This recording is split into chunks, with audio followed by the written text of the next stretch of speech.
Why is it people continually want to go back and dissect that period with Motley Crue? Let's just be honest. I think that era of my life is really what put John Corabi on the map. And I will be forever grateful to Tommy, Nikki, and Mick for allowing me to join their circus for 5 years. Again, it was one of those things where at the time, a lot of people there was a bunch of their fans could care less about what I did with the band, but have now since come to the table like, you know what, let me give it a listen. And they love the record. So it is what it is. That's probably the biggest name band that I was ever in. So obviously it's going to be the one that everybody wants to talk about. And to boot, there always seems to be some sort of drama.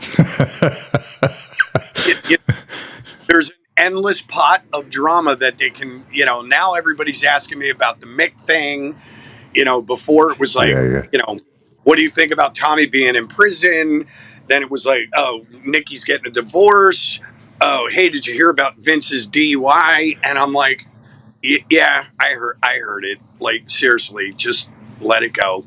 Whatever. I don't care. Do you take it as a compliment? Right. All those rumors kicked off about, you allegedly doing auditions and potentially, primed for a return and Vince was going to go. Do you take it as a compliment that people are saying, yeah, this will work. We think this will be better than what they've got. Yeah, I mean, of course I take it as a compliment, but I also tell them, like, I bought that shirt. I wore that shirt in 1994. The shirt doesn't fit anymore. I'm much better than I was in 94. So I have no use for a girdle, my friend. I've moved.